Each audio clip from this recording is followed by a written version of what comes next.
Star Wars Episode 2 Attack of the Clones is once again written and directed by George Lucas. And if you guys didn't know, I'm in the middle of covering every single Star Wars movie once a month until Episode 7 in December. That's including the Clone Wars animated film. Last month on May 4th, I reviewed Phantom Menace. You guys dug it. I'm back for more with Attack of the Clones. Yeah! And just as a warning, just like with Phantom Menace, I'm going to be talking in detail here, so if you've never seen Attack of the Clones, I'm going to be spoiling some plot elements, and now you've been warned. Let's talk about this thing. So the blow that was Attack of the Clones was a little bit lessened simply because we had already seen Phantom Menace, so we sort of knew what to expect. But there was still a lot of fan anticipation going into this movie, just hoping that maybe Lucas had listened some of the complaints with the first film. And in one small specific way he did. He lessened Jar Jar's involvement in this film a lot. He's in like 1 or 2 scenes. We'll talk more about him later. But for the most part, it's the same type of movie that Phantom Menace was. A gigantic green screen, blue screen disaster with even worse dialogue. My lady, so sorry. What most people expected episode 2 to be about was Anakin getting darker, closer to that dark side, discovering that evil side of him. But it's really just a romance. He runs into Padme and they fall in love together, and that's essentially what Attack of the Clones is about. Now, one of my biggest complaints with The Phantom Menace was that the Jedi Council didn't do anything. They just sat around in a room and talked while everyone else did all the hard stuff. Now, in the first scene in the film, there's an attempt on Padme's life, and her decoy gets blown up. Now, she suspects that Count Dooku is behind this assassination attempt, and Mace Windu instantly denies this, saying he was once a Jedi. He says it's just not in Dooku's character to commit a crime like that. Now, let me get this straight. If Dooku was once a Jedi, does that mean that you can suddenly not be a Jedi and just kind of quit being a Jedi? If that were so, wouldn't that mean that your ideals have changed and that maybe it is in his character to be bad? Mace Windu? All-powerful Jedi? Who's really fucking dumb? One of the things that really bothered me about Episode 1 and Episode 2 was the casting choices made by George Lucas for the character of Anakin. Let's face it, Jake Lloyd was awful, and once again, Hayden Christensen is terrible. But I don't know who to blame. Is it the script? Is it the actors? Is it both? What is it? But I've been told that I have some rare footage. Apparently my crack team of me has discovered footage of George Lucas discovering Hayden Christensen. Let's observe. Let's decide. Maybe there's a happy tree. Oh, little happy trees, yes. Who's this kid? You guys are pulling something. I like his look. Aren't you? Oh, come on. I mean, when I was pretending to be afraid of the dummies, I did a much better job than that. Wow, I'm so taken by his acting ability. I thought that was just your dad playing a trick. Dad wouldn't do that to you. Well, maybe he did it by accident, you know, hit a wrong lever or something. I sense dark unrest in this boy. Could he be my Anakin? Someone really needs to call the production team of this show and tell them to replace that dummy with CGI. No, I'm not falling for it. I don't believe it. Here, watch this. Come on, slappy old buddy old pal. Oh, look at how he so beautifully antagonizes that dummy. Names. Here, kick me again. Kick me, come on. I dare you. Oh, he seems to be perfectly encapsulating the angst of being a child. How come he won't do anything now, huh? How come? Oh my god, yes. You didn't say please. Goosebumps Kid for Anakin. Bye, Zane. See ya. Haha, yes, that's my Anakin. I'll be seeing you real soon. Look at that evil stare. I'm loving it. Oh boy, I can't wait to start writing this. But first I need to approve the new FX added to the special editions. Oh boy, I hope they got that cantina scene right. You know what the funny thing is? His acting really hasn't gotten that better since Night of the Living Dummy Part 3 on the Goosebumps TV show. Oh boy. So anyway, this assassin is after Padme, and rather than just fill her room with gas as she's sleeping, or shoot her or something, a little droid cuts holes into the glass and drops worms, like, into her room? Killer worms?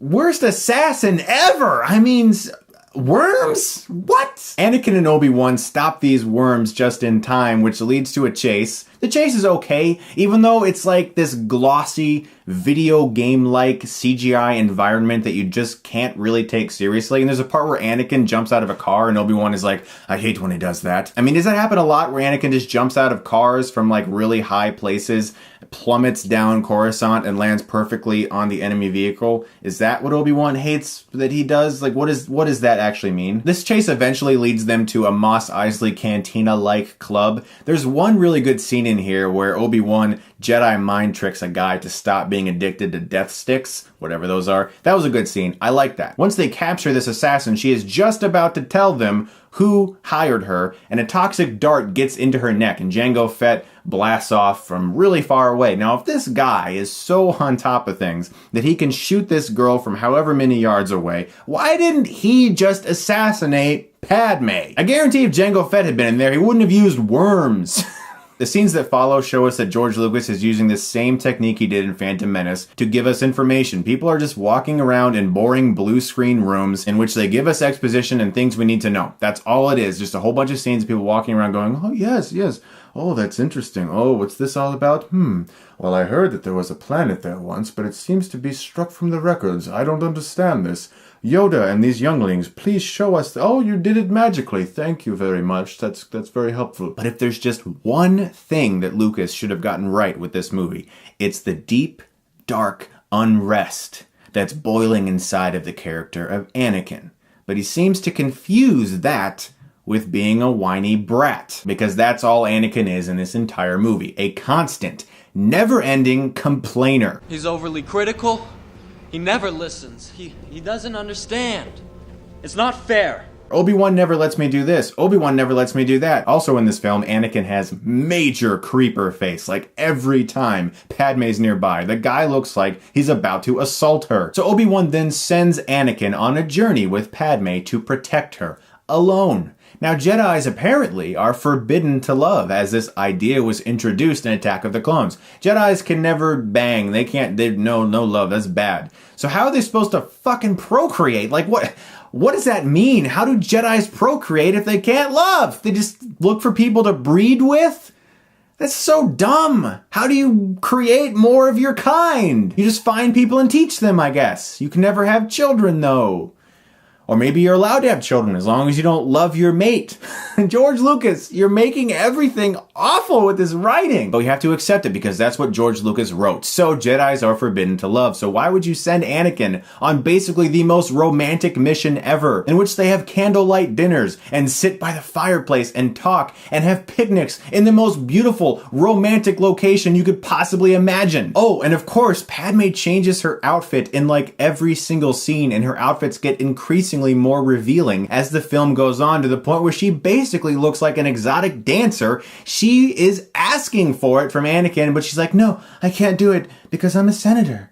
Senators aren't allowed to do anything that's not senatorly. Also, if Anakin is trying to not attract attention to himself as being Padme's bodyguard, wouldn't he try to hide the Padawan braid that he has that shows that he's still training under a Jedi?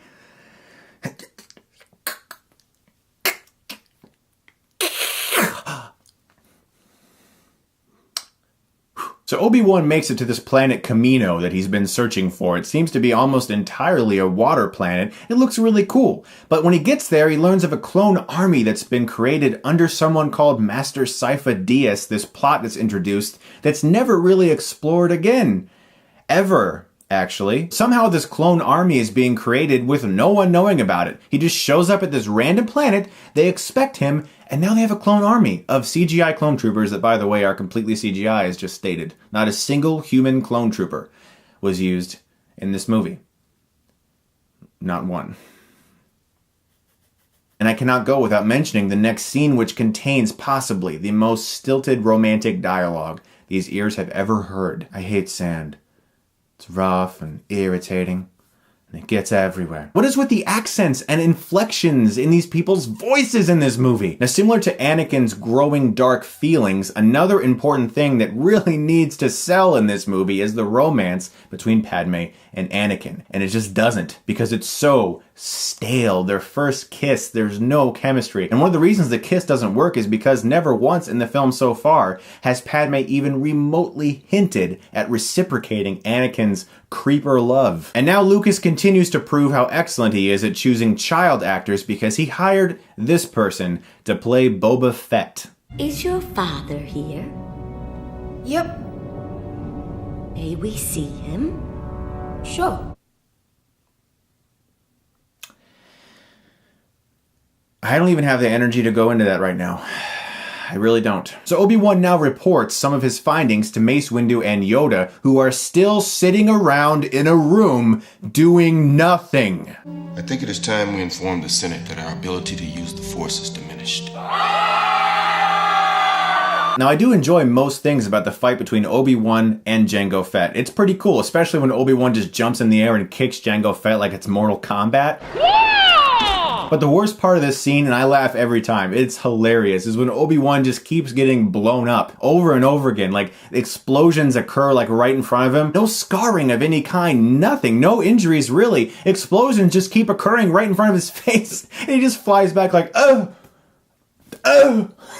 It's so good. There's funny moments in this fight, like where he says, oh, not good, and then gets dragged around. I mean, it's good stuff mostly. So now Obi-Wan is following Boba and Jango Fett in their ship, and they're about to approach an asteroid field. Now, one of the things I love about this scene is the sound effect for the seismic charges, that boom, boom. Like, it's a great sound effect. I've loved it ever since I first saw the movie. But what I hate about this scene is they're now entering an asteroid field, okay? Two little ships going into an asteroid field. What other Star Wars movie had an asteroid field scene? That would be The Empire Strikes Back. Do you remember how they set up that scene? Do you remember how everyone was terrified? How Han and Leia were like, I don't know about this. This is a horrible idea. They'd be crazy to follow us, wouldn't they? And C-3PO's like, sir, the odds of surviving an asteroid field, blah, blah, blah. And he's like, never tell me the odds. And they go into the asteroid field, and that tension is built up because they set it up as a scary event, something that is hard to do, that requires a lot of skill. What happens in episode 2? There's asteroids. They're going inside of them. No tension, no suspense, no build-up, nothing. Just, let's fly in the asteroid field. We can do it. We're perfect. So Anakin starts having these nightmares about his mother being in pain. He says that Jedi don't have nightmares, apparently. Why? I mean, why can't Jedi have nightmares? It's like Lucas spent 30 years trying to think of all the things that Jedi can and can't do. Because they're not people, they're robots. They can't have love, they don't have nightmares, they just sit around in rooms and talk. That's what Jedis do. And rewatching this movie, right around here, I just want to turn it off. I don't want to watch it anymore. I'm done. I don't, but I sat there and I watched the rest of the movie. We meet Count Dooku. Now, this should have been a very dark and scary experience. Instead, we get this older gentleman sitting behind a table talking to people. That's Count Dooku. He's just like this cool guy who's a nice older man, looks handsome, you know, just behind the table, just talking. That's Count Dooku. Now, the best scene in the film by far is Anakin holding his dead mother in his arms as she dies. His anger, the explosion against the Tusken Raiders. It's great stuff. Lucas really captured that really well, but it's cut short. It's too short. The scene ends. It seems like they were still trying to go for that PG rating, which was very unfortunate because that scene, it was like, okay, you got me. It's over. Okay. But the sight of Anakin carrying his dead mother conveys the pain of his loss very well. Lucas did a really good job with that aspect of the movie. But he also undoes some of that effectiveness with the next scene in which Hayden Christensen delivers his lines about how much he hates Tusken Raiders and about how they're animals. And I slaughtered them like animals. But not just the men, but the women and the children too. I hate them.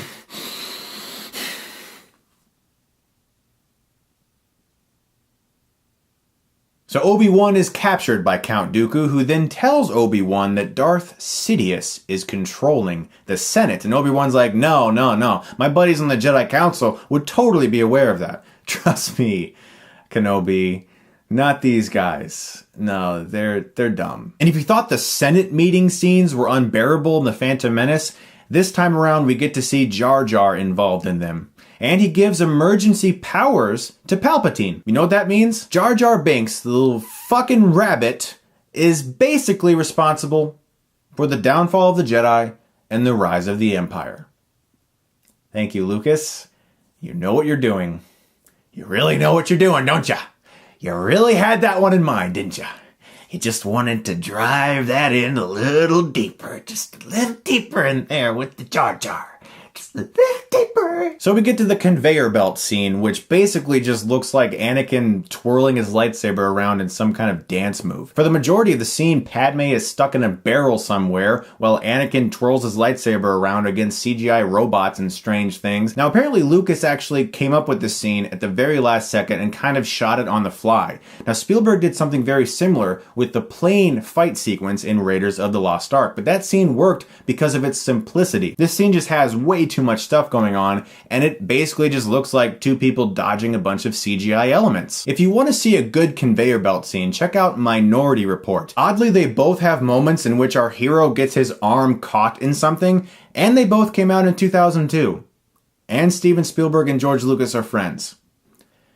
Connections? Now we finally get the scene in which Padme confesses her love to Anakin by saying, "I truly, deeply love you." Because that's what people say to people who they're in love with. And of course, rather than just killing them while they have them captured, they set up this elaborate gladiator-like battlefield in which they are forced to fight against various creatures. Now, some of this scene works really well. I like how there's not a lot of music at first. There's some good humor there, but it's kind of stupid how the only injury in this scene is purposely just made to Padme to reveal her belly, because she's supposed to be sexy in this one. So finally, we get some kind of something happening. A whole bunch of Jedi just decide, you know what, hey, we should probably contribute because there's like 500 of us and we should probably do something. I mean, finally. And Lucas continues his tradition of killing off Fett characters in very abrupt ways when Mace Windu cuts off Jango Fett's head. And he just had to put 3PO's head on a robot body throughout this scene, you know, for comic relief. To be completely honest, my fondest memories of this scene don't even involve the movie. They involve the game Star Wars: The Clone Wars,